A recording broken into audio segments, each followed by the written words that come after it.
Apreciados amigos, es un privilegio y una enorme satisfacción estar con ustedes una vez más en este tu programa Reflexiones de la Biblia. Hoy vamos a estudiar el tema general de la lección de escuela sabática y te extendemos una bienvenida para el tema de la lección titulado Jesús, el sacrificio perfecto. Siéntete muy bienvenido.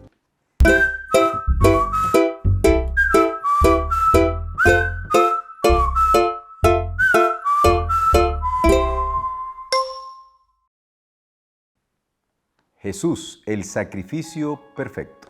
Ese es el título de nuestra lección y entramos una vez más en aguas profundas de navegación de teología. Muy interesante, es muy apetitoso el contenido que hoy nos depara el estudio de esta lección. Por supuesto que hay unos antecedentes que quiero compartir con ustedes. Uno de ellos es que seguir a un criminal, y ese criminal era crucificado, la verdad es que era un despropósito, era una verdadera locura. En los tiempos de Jesús, en esa época romana, un criminal crucificado era lo peor que existía en la sociedad. Era inadmisible, ni siquiera era sepultado. Y ahora, un criminal crucificado es seguido e idolatrado por muchas personas. Ciertamente esto no tiene sentido, para ellos no tenía sentido.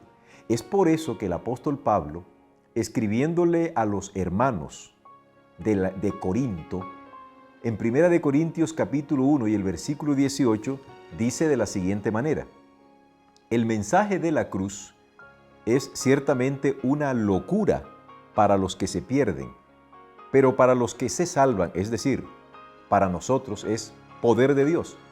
Luego en el versículo 22 él dice: los judíos piden señales y los griegos van tras la sabiduría, pero nosotros predicamos a Cristo crucificado, que para los judíos es ciertamente un rompecabezas o un tropezadero, dicen otras versiones, y para los no judíos o gentiles una locura.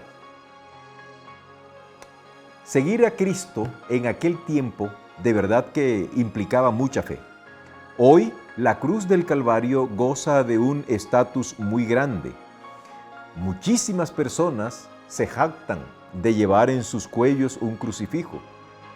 Jerarcas de distintas iglesias se sienten muy cómodos llevando la cruz de Cristo en alguna de sus manifestaciones públicas en su liturgia, pero fue mucha la sangre que corrió para que hoy la cruz tenga el lugar de preponderancia que ocupa en el corazón de los cristianos.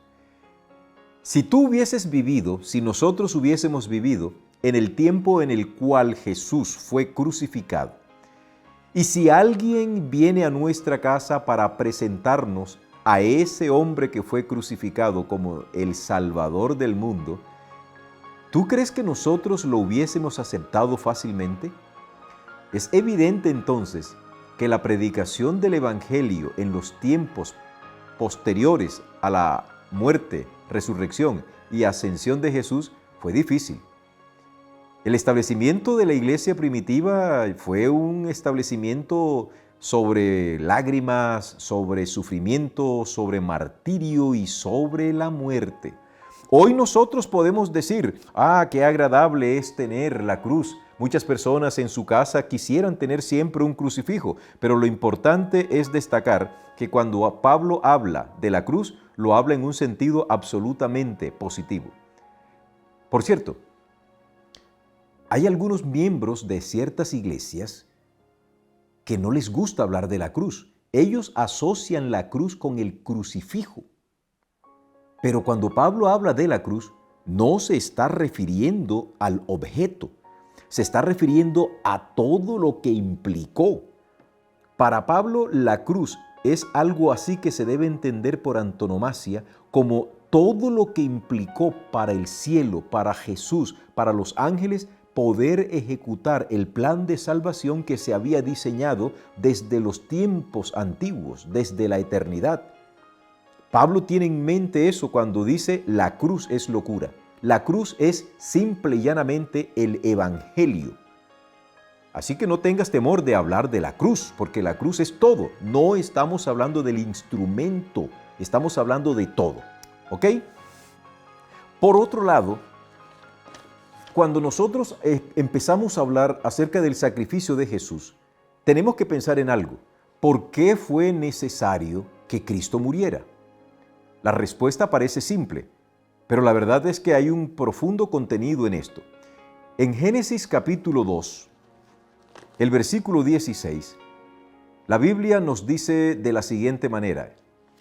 Dios está hablando con nuestro padre Adán. Y en el versículo 16, Él le dice, y Dios el Señor dio al hombre la siguiente orden.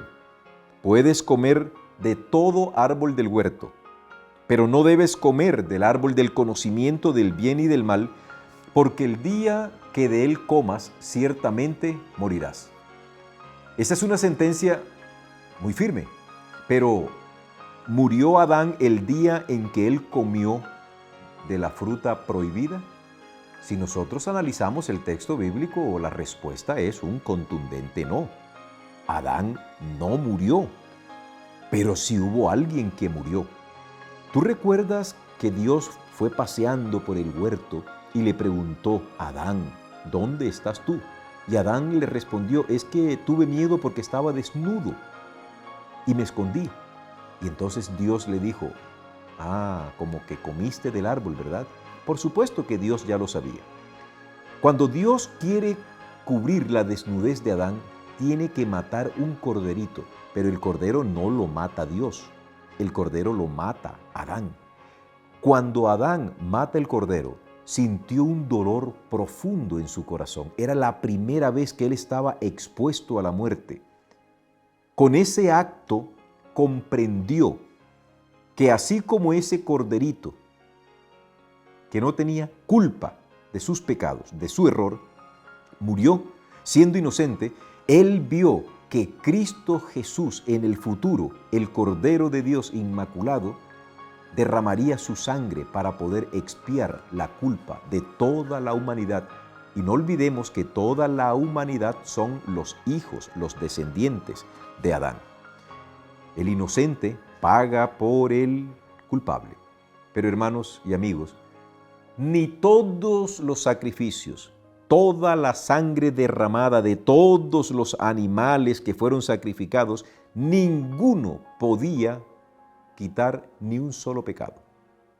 Toda la sangre derramada en todo el sistema sacrificial no quitaba el pecado, porque el único que puede quitar el pecado es Jesús. Y esto es muy importante. ¿Por qué? Porque no existe hombre alguno que quite tu pecado. No puede haber hombre alguno que te diga a ti, yo te perdono en nombre de Dios tu pecado. No, el único que puede perdonar pecado es Dios. Adán pecó porque transgredió la ley de Dios. Si Cristo, escucha bien, hubiese venido a eliminar la ley, los 10 mandamientos, como algunos de una manera atrevida dicen, ¿qué necesidad tendría Cristo de morir para cumplir una ley que posteriormente sería eliminada? Eso no tiene ningún sentido. Si Cristo murió, porque la Biblia dice que la paga del pecado es la muerte, y la Biblia dice más adelante que el pecado es la transgresión de la ley de Dios, entonces, cuando Cristo muere en la cruz del Calvario, Él no está eliminando los 10 mandamientos. Él está pagando las consecuencias de la desobediencia del hombre a esa ley. Y ese sacrificio que Jesús efectúa en la cruz del Calvario es suficiente, completamente suficiente. Ya no hay necesidad de otro sacrificio. Fíjate, hermano, que cuando en los tiempos del sistema sacerdotal arónico o levítico, se tenían que realizar múltiples sacrificios. En el libro de Gálatas, en el capítulo 3 y el versículo 22, el apóstol Pablo escribe de la siguiente manera, un texto que hay que saberlo entender en su contexto y que ahora, a la luz de la epístola a los hebreos y con base en lo que el autor de la lección nos propone, tiene significado. Gálatas capítulo 3, versículo 22 nos dice lo siguiente: pero la Escritura lo encerró todo bajo pecado, para que la promesa que es por la fe en Jesucristo fuera dada a los creyentes. Escucha bien, Pablo está diciendo que la Escritura, y cuando él hace mención de la Escritura, se está refiriendo al Antiguo Testamento. Aparentemente, Pablo lo que nos está queriendo decir es, en el Antiguo Testamento todo era pecado. Si una mujer tenía su período menstrual, se consideraba que estaba pecando. Si un hombre tenía emisión seminal, estaba pecando. Si alguien tenía una erupción, era inmundo y había que ofrecer un sacrificio. Es por eso que vamos a encontrar en el libro de Levítico y prácticamente en todo el Pentateuco y en todo el Antiguo Testamento, la manifestación de que todo tenía que ser resuelto con un sacrificio. Si un jefe de una tribu pecaba, tenía que ofrecer un sacrificio. Si el sumo sacerdote pecaba, tenía que ofrecer un determinado sacrificio. Si un miembro de Israel pecaba, tenía que ofrecer un sacrificio. Y había distintos tipos de ofrendas. Por ejemplo, si una persona era tan pobre que no podía ofrecer un cordero, Dios le permitía que pudiese sacrificar una palomita, una tortolita. Y si era tan pobre, podía ofrecer un puñado de harina como una ofrenda también. Esto quería indicar de que no había nadie que pudiese escaparse del perdón de Dios. Todos tenían la suficiente provisión para ofrecer un sacrificio. Pero llegando prácticamente a la conclusión del Antiguo Testamento, en el libro de Malaquías, se nos va a introducir la persona de Jesús. Se nos va a presentar de que hay una especie de profecía de que nos indica que Cristo viene. Y en el Antiguo Testamento vamos a encontrar muchas profecías que apuntan hacia el advenimiento primero de Jesús. Y con la venida de Jesús, prácticamente se acaban todos los sacrificios. Se acabaron todos los sacrificios. La razón es simple. El sacrificio de Jesús fue perfecto. Perfecto en todos los sentidos. Él se ofreció solo una vez, mientras que los sacerdotes tenían que ofrecer sacrificios por ellos mismos. Jesús ofreció su sacrificio no por él, porque él era sin pecado. Ofreció un sacrificio de una vez y para siempre por todos los pecados que se pudiesen cometer en el mundo, siempre y cuando esos pecados fueran confesados a Jesús. No debemos pensar que Cristo vino a morir para perdonar los pecados de todo el mundo sin importar si el hombre se arrepiente o no se arrepiente de sus pecados. No es así. Ha hecho una provisión. En la diapositiva que tú estás viendo, en la imagen que tú estás viendo, encuentras que antes de la cruz hay una especie de pagaré, porque esos sacrificios que se hacían no quitaban el pecado. Era una especie de un depósito. Era como una especie de confianza que el que sacrificaba depositaba en Dios. Y si Satanás le decía a Dios por casualidad, pero este hombre pecó, Dios le decía, yo pagaré. Y por eso, antes de la cruz, la salvación era por fe, porque tenían que esperar que Cristo viniese más adelante. Siguiendo con la diapositiva, encuentras que después de la cruz, hoy nosotros miramos hacia el pasado y lo que encontramos es un cheque. Esto significa que Dios ya hizo el depósito suficiente para que no importa la deuda que hayamos contraído, hay suficiente provisión para el perdón de nuestros pecados. En conclusión, antes de la cruz, la salvación era por fe. Había un pagaré. Después de la cruz, La salvación sigue siendo por fe. Ahora hay un cheque. ¿Por qué? Porque el sacrificio perfecto de Jesús eliminó todos esos sacrificios de animalitos que se efectuaban en el Antiguo Testamento. Otro concepto que es importante destacar es que el tema del santuario cobra relevancia en estos momentos, porque todos los sacrificios, todas las sangres que se derramaban, terminaban de una manera u otra en el santuario que Dios mandó a construir a Moisés. Ese santuario es una figura, es una miniaturización, es un acto pedagógico que hace Dios para poder enseñarnos cómo es que la deidad ha obrado a través del tiempo para la salvación del ser humano. La sangre del cordero, la sangre de la paloma, la sangre del macho cabrío, la sangre de cualquiera de estos animales que eran ofrecidos representaban el sacrificio perfecto de Jesús. No obstante, la purificación en el santuario israelita será un tema del que nos ocuparemos un poco más adelante. Por lo pronto, basta decir que el santuario israelita tampoco eliminaba el pecado. Por decirlo de esta manera, cada gota de sangre que era asperjada hacia cualquiera de las estructuras del santuario era una especie de récord, era una especie de registro que se llevaba del pecado cometido por los adoradores.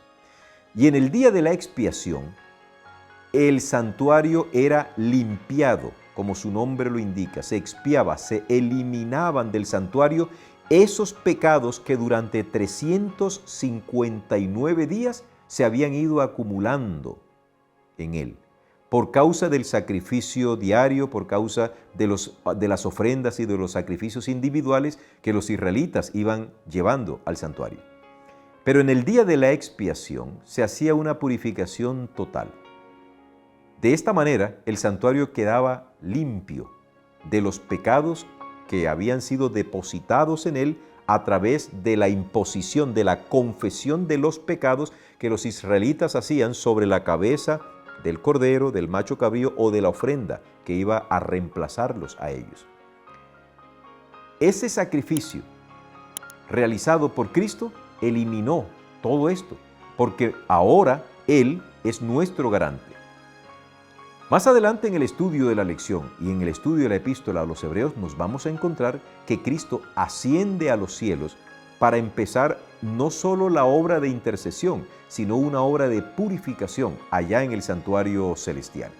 Por eso, queridos, qué grato es poder saber que Dios no ha dejado absolutamente nada al garete, no ha dejado nada al azar.